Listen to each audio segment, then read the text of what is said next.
இந்த உள்ளொதுக்கீடு அது ஏன் வழங்கப்பட்டது என்பதற்கு பல நியாயங்களை நீங்கள் அறிந்திருப்பீர்கள். உங்களுக்கு அதையே சொல்லிக் கொண்டிருக்க வேண்டியதில்லை. ஆனால் இந்த வழக்கு வந்த பின்னால், வழக்கின் தீர்ப்பு வந்த பின்னால் வந்த சில எதிர்வினைகளைத்தான் நம்மை உலுக்கியது. எப்படி அப்படிப்பட்ட உணர்வு அவர்களுக்கு ஏன் வந்தது என்பது நமக்கு தெரியாது. அவர் தோழர் சொன்னார், ரகசியம் சொன்னார். ரகசியம்லாம் முள்ள மெல்ல வெளியே வந்து கொண்டுதான் இருக்கின்றன. இதை ஆதரித்த அருந்ததியர் உள்ளொதுக்கீட்டுக்கான சட்டம் நிறைவேற்றப்பட்ட போது நான் ஆதரித்து பேசினேன் என்று நாடாளுமன்ற உறுப்பினராக இப்போது இருக்கிற விடுதலை சிறுத்தைகள் கட்சியின் பொதுச் செயலாளர் ரவிக்குமார் அவர்கள் கூறியிருக்கிறார்கள். ஆனால் அதை படித்தால் தெரியும், அப்படியெல்லாம் ஆதரித்து விடவில்லை. அதில் சொல்லுகிற போதெல்லாம் மெல்ல மெல்ல 1971 நீங்கள் 18 விழுக்காடு கொடுப்பீர்கள், 2011 கணக்கெடுப்பை வைத்துக் கொண்டு இப்போது 3 விழுக்காடு முன்னுரிமை என்று கொடுக்கிறீர்கள். இதுவே கூட ஒரு டெக்னிக்கல் ஃப்ளா தான். இதை வைத்துக்கொண்டு யாராவது உச்சநீதிமன்றத்துக்கு போனால் இந்த சட்டம் செல்லாமல் கூட போகலாம், அதை கலந்து விடுவதில் நம்புகிறேன் என்றெல்லாம் சொல்லித்தான் ஆரம்பித்து வைக்கிறார். யாராவது போக வேண்டும் என்பதை நினைவூட்டுகிறார். அப்படித்தான் அவர் பேசியிருக்கிறார். அப்புறம் தொடர்ந்து இப்போது நடந்த நிகழ்ச்சியில் தீர்ப்பில் எல்லாம் சொன்னார்கள் என்பதை எப்படி திசைதிரிப்பு பேசுகிறார் என்பதுதான் நமக்குள்ள வருத்தமே. புரட்சியாளர் அம்பேத்கருடைய கருத்துக்கு எதிரானது என்று சொல்லுகிறார்கள். அப்படிலாம் இல்லை. 341 சட்டப்பிரிவை காட்டி நம்மை கருத்து மயக்கம் கொள்ள செய்கிறார். அதுல ஒன்று இல்லை, நாடாளுமன்றத்துக்கு உரிமை உண்டு.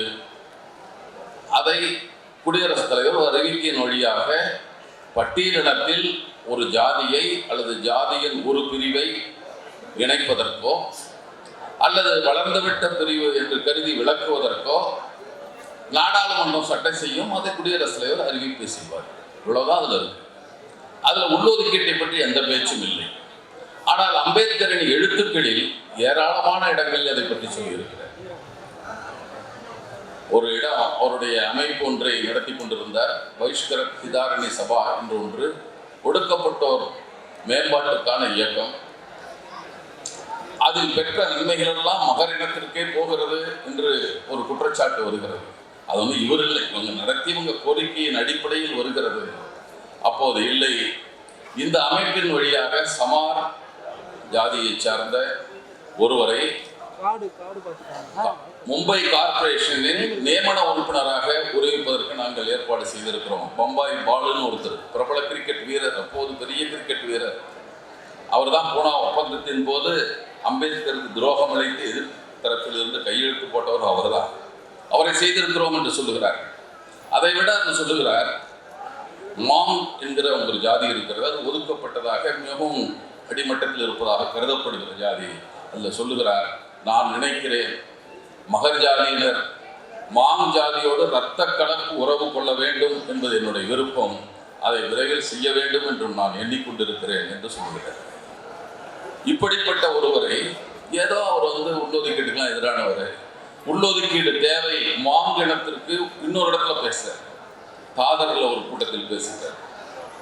30 அது 27 முதல்ல பேசுறார், 30 பேசுகிறார். அதில் சொல்லுகிறார், மாங்கிணத்திற்கு தேவைப்பட்டால் உள்ளொதுக்கீட்டிற்கு அதற்கான முயற்சிகளில் நாங்கள் ஈடுபட்டு வாங்கி தருவோம் என்பதை உறுதியாக சொல்கிறார். அவரை போய் பல இடங்களில் நம்முடைய தோழர் ராமகிருஷ்ணன் அவர்கள் பெரியார் சொல்லுகிறார், ரயில் கதையை சொன்னார். ரயிலில் முதல்ல உட்கார்ந்த இடம் தர மாட்டாங்க. தோழர்களே, வியப்படையாதீர்கள். இதே வாதத்தை நீதிபதி B.R. கவாய் அவர்கள் அந்த தீர்ப்பில் சொல்லி இருக்கிறார். அவர் என்ன சொல்றாருன்னா, ஒரு பொதுப்பெட்டி இருக்கும், ஜெனரல் கம்பார்ட்மெண்ட், அதுல பெரிய முட்டி மோதி போராடி முன்னால் ஒருத்தர் ஏறிடுவான். ஏறின பின்னால் முடிந்தவரை அடுத்தவர் ஏறாமல் தடுத்து கொண்டும் இருப்பார் என்று அவர் தீர்ப்பில் சொல்றார். கவாய் அவர்கள் அந்த தீர்ப்பில் எழுதியிருக்கிறார். கவாய்னா உச்சநீதிமன்ற அந்த ஆயத்தில் 7 நீதிபதிகளில் பட்டியலினத்தைச் சேர்ந்தவர் மட்டும்தான். அது மட்டும் இல்லை, புரட்சியாளர் அம்பேத்கரின் இந்திய குடியரசுக் கட்சி கவாய் பிரிவினுடைய தலைவராக இருந்தவர் அவருடைய தந்தையார், அவருடைய மகன் தான் இவர். அவர் அம்பேத்கரை படிக்காமல் இருந்தார். அம்பேத்கருடைய இன்னொரு எடுத்துக்காட்டையும் அவர் அரசியல் நிர்ணய சபையில் பேசியதுன்னு சொல்லுகிறார். வழக்கமாக நம்முடைய பழக்கம் என்னவாக இருக்கிறது என்றால், பொதுவான பழக்கம், வீதியில் வாழைப்பழ தோல் கிடைத்தால் தாண்டி குதித்து விட்டு அப்பாடா என்று போகிறவர்கள் தான் அதிகமாக இருக்கிறது. அடுத்து ஒருவர் விழுந்து விடுவாரே என்று எடுத்தெறிய வேண்டும் எண்ணம் யாருக்கும் வருவதில்லை, மிக குறைவான பேருக்கு தான் வருது. இந்த அப்பாடா குழுக்கள் தான் இதை பேசிக் கொண்டிருக்கிறார்கள். நமக்கு பின்னால் வருபவர்கள் வழிக்கு விழுந்து விடக்கூடாது, அவருடைய உரிமை பறிபோய்விடக்கூடாது என்ற எண்ணம் ஜனநாயக உணர்வோடு யார் சிந்தித்தாலும் அவர்களுக்கு வரும். ஆனால் ஏன் இல்லாமல் இருக்கிறது என்பதுதான் நமக்குள்ள ஐயமாக இருக்கிறது. பல செய்திகளை நாம் இந்த நேரத்தில் நாங்கள் நினைச்சோம், தொடர்ந்து வருகிற நேரம் அதிகமாகிடுச்சு. பெரியார் பல எடுத்துக்காட்டுகளை சொல்லுவார். இடஒதுக்கீட்டு, ஒருவர் கிணற்றில் விழுந்து விட்டான் என்றால் நாம் என்ன செய்வோம்? அவருக்கு படிக்கட்டில் அவசரம், கயிறு விடுவோம், கயிறை விட வேண்டும். சரி, அவர் ஒரு 30 அடி ஆழத்தில் விழுந்துட்டார், கயிறு 30 அடி விட்டுட்டோம். அடுத்து இன்னொரு இடத்துக்கு போகிறோம், அங்கேயும் ஒருத்தர் கிணத்துல விழுவார். ஒரு செய்தி நடக்கிறது, அவன் 45 அடி ஆழம் உள்ள கிணத்துல விழுந்துட்டார். அப்போ பக்கத்துக்கு சொல்லுவார், ஏங்க விழுந்தவனை காப்பாற்றுறது 30 அடி தான், அது என்ன 45 அடி? அவன் 45 அடி ஆழத்தில் விழுந்துருக்காங்க, அவனுக்கு தப்பிக்கணும். 45 அடி கை விட்டாலும் அவன் முடிச்சு ஏறி வருவான். திருப்பி 30 அடியில் பேசிக்கிட்டே இருக்க முடியாது. தேவைப்பட்ட போது சமத்துவம் என்பது சமமான மக்களிடம்தான். சமத்துவமற்ற மக்களிடம் சமத்துவமற்ற முறையில் தான் அவருடைய பாகுபாடுகளை, ஏற்றத்தாழ்வுகளை சரி செய்ய முடியும். அதுதான் பாசிட்டிவ் டிஸ்கிரிமினேஷன் சொல்லுவார்கள். நாம் பாகுபாடு காட்டுகிறோம், அது தவறு என்று பொழுது நாமே சொல்லுவோம், அவன் இவனை பாகுபாடாக நடத்துகிறான் என்று சொல்லுவோம். ஆனால் இடஒதுக்கீட்டை என்ன சொல்லுவாங்க? Positive discrimination. அரசியல் நிர்ணய சபையில் அப்படித்தான் பேசுகிறார். பாசிட்டிவ் டிஸ்கிரிமினேஷன் என்று சொல்லுகிறார். இது பாகுபாடு தான், ஆனால் உடன்பாட்டு முறையில், அவர்களுக்கு உதவுகிற முறையில் காட்டப்படுகிற பாகுபாடு. இது அவன் காட்டுற பாகுபாடு மாதிரி இல்லை. எனவே அப்படிப்பட்ட முறையில் தான் இதை சொல்லுகிறார். அரசியல் சட்டம் கூட என்ன சொல்லுது? வேலை வாய்ப்பில் இடம் தர வேண்டும் என்றால் இத்தனை பேருக்கு 15 இடத்தோடு நிறுத்திக்கலாம். அப்படி சொல்லி அதில் இல்லை. அதில் சொல்றாங்க, போதுமான பிரதிநிதித்துவம் பெறாத வகுப்பினருக்கு சிறப்பு ஏற்பாடுகள் செய்யலாம் என்றுதான் 16 நாளுங்கிற பிரிவு சொல்லுது. யார் நாட் அடிக்குவேட்லி ரெப்ரசன்டட், யாருக்கு போதுமான பிரதிநிதித்துவம் பெறாத மக்களுக்கு சிறப்பு ஏற்பாடுகளை செய்வது இந்த சட்டத்தின் முதல் பிரிவு தடுக்காது. இதுதான் இந்த சட்டத்தில் இருக்கு. அப்ப அதைத்தான் செய்கிறார்கள். இப்போது பிரதிநிதித்துவம் பெறவில்லை. இன்னும் ஆந்திராவில், நமக்கு முன்னால் நடந்த ஆந்திராவில் சிக்கல் வந்தது, பஞ்சாபில் சிக்கல் வந்தது. பஞ்சாபில் 1976 குடியரசுத் தலைவராக பின்னர் வந்து ஜெய்சிங் முதலமைச்சராக இருக்கிற போதுதான் வால்மீகிகளுக்கும் மஜிபிகளுக்கும் கொடுத்தார். அது பின்னால சட்ட போராட்டம் நடந்தது, செல்லாது என்றார்கள். ஆந்திராவில் கொடுத்தது செல்லாது என்றார்கள். ஆந்திராவில் ஒரு எடுத்துக்காட்டை, நம்ம தமிழ்நாடு மாதிரி தான் ஏறத்தாழ மாலா மாதிகா என்ற பிரிவு. இங்கே மக்கள் தொகை கணக்கெடுப்பில் சில சிக்கல்கள், அது தனியாக பேச வேண்டியது. அதில் சொல்கிறாங்க, அவங்க சொல்லுகிற போது அவர்கள் ஒரு அந்த அம்மா உஷா மெஹ்ரா என்ற நீதிபதி தலைமையில் தான் அந்த குழு ஆய்வு செய்கிறது. 41 விழுக்காடாக இருக்கிற மாலா ஜாதியினர் 76 முதல் 86 இடங்களை பெற்றிருக்கிறார்கள். அதாவது பட்டியலினத்திற்காக ஒதுக்கப்படுகிற இடங்களில் அவங்க 41 விழுக்காடு தான் எண்ணிக்கை பட்டியலினத்தில். ஆனா 76 வந்து 86 வாங்கியிருக்காங்க. மாதிகாக்களோ மக்கள் தொகையில் 49 விழுக்காடு, இதை விட 8 விழுக்காடு அதிகம். ஆனா அவர்கள் பெற்ற இடஒதுக்கீடு என்பது 13 23 இடங்களை தான் அவர்கள் பெற்றிருக்கிறார்கள். இடஒதுக்கீடு பெற்ற பலன் அவ்வளவுதான்.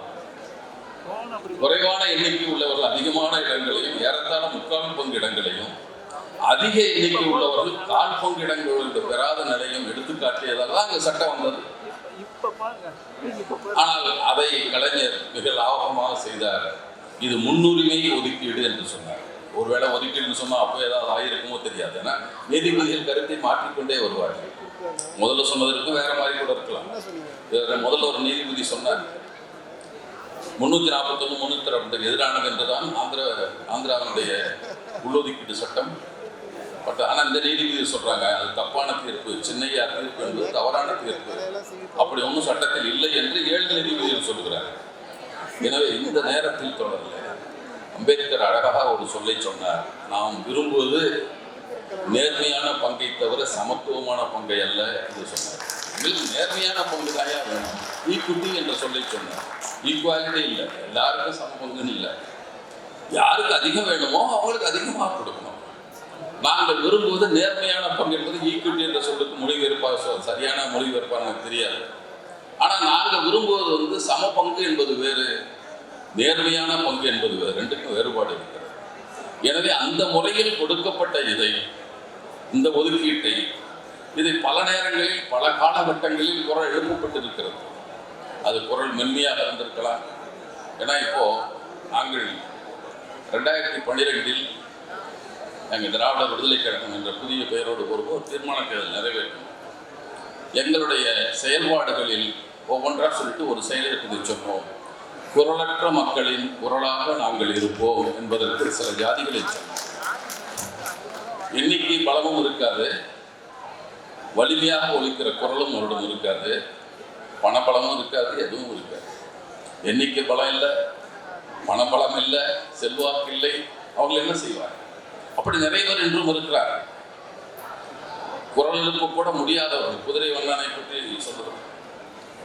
அப்போ நம்முடைய விடுதலையில் திராவிட கழக தலைவர் ஐயா வீரமணி அவர்கள் எழுதுகிற போது அவர் சொன்னார், இந்த ஒதுக்கீட்டோடு குதிரை வண்ணாருக்கும் 1 விழுக்காடு ஒதுக்க முடியுமா என்பதை பற்றி அரசு சிந்திக்க வேண்டும்னு கடைசியாக அந்த அறிக்கையில் சொல்றாரு. ஏன் அவங்க இப்படி முடியல, அவங்களால எத்தனை ஜாதி, கல்லுடைக்கும் தொழிலாளிகள், புறவர்கள், நாவிதர்கள், வண்ணார்கள், பல ஜாதிகள் இருக்கின்றன. அவங்களுக்கெல்லாம் எண்ணிக்கை இல்லை. எப்போது கிடைத்தது என்றால் கலைஞர் 1976 112 பேருக்கு குரூப் 1 பதவிகள் வழங்கப்பட்டன. அப்போதுதான் நான் சொன்ன இந்த ஜாதிக்கெல்லாம் அப்போ மட்டும்தான் இடம் கிடைச்சு. கலைஞர் தேடி தேடி அவர்களுக்கான இடங்களை கொடுத்தார். அந்த சமூக நீதி சிந்தனை தொடர்ச்சியாக பெரியார் காலம், நீதி கட்சி காலத்திலிருந்து பெரியார் காலம், அண்ணா காலம், கலைஞர் காலம், இப்போது முதல்வராக இருக்கிற நம் மதிப்புக்குரிய ஸ்டாலின் அவர்கள் காலம் தொடர்ந்து கொண்டிருக்கிறது, தொடரும். அப்படிப்பட்ட தொடர்ந்து அக்கறையோடு பார்த்து பாதிப்புக்கு உள்ளாகி இன்னும் இருப்பவர்களுக்கு அவர்களுக்கான உதவிக்கரம் நீட்ட வேண்டும் என்று பல்வேறு துறைகளில், இந்த ஒரு துறையில் மட்டுமில்லை, அதை பின்னால் அவர்களெல்லாம் கூட சொல்லக்கூடும். எனவே அந்த நிலையில் நாம் அவர்களை பாராட்ட வேண்டியிருக்கிறது. ஏன்னா இந்த சிந்தனை எப்படி சமூக நீதி சிந்தனை கொண்ட இயக்கத்தோடு தொடர்புடையலாக இருந்து வந்திருக்கிறார். அதை கொடுப்பதற்கு ஒரு துணிச்சலும் வேண்டும். சில பேருக்கு தயங்குவார்கள், இது ஏதாவது ஆகிவிடுமா. அந்த நமத்தில் இஸ்லாமியர்களுக்கான 3.5 சச்சார் ஆணையம், ராஜேந்திர சச்சார் நீதிபதி ராஜேந்திர தலைமையில் ஒரு ஆணையம் இஸ்லாமியர்கள் நிலையில் இருக்கிறார்கள் என்று அவர்களை பற்றி அறிக்கை கொடுமையாக இருக்கிறது, படித்து. அப்போது இந்தியாவில் தமிழ்நாட்டில் மட்டும் கலைஞருக்கு மட்டும்தான் அவர்களுக்கு 3.5 விழுக்காடு கொடுக்க வேண்டும் என்ற சிந்தனை வந்தது, யாருக்கும் வரல. எனவே அந்த பாங்கு, அக்கறையோடு கவனிக்கிற பாங்கு, அதை நிவர்த்தி செய்கிற முறை எல்லாவற்றுக்குமாக நாம் திராவிட முன்னேற்ற கழகத்திற்கு, அதன் தலைவர்களுக்கு, இதற்காக தொடை நின்ற அத்தனை அமைப்புகளுக்கும் நன்றி கூற இந்த நிகழ்ச்சியில் எங்களுக்கும் ஒரு வாய்ப்பளித்ததற்கு நன்றி கூறி விடைபெறுகிறேன். நன்றி.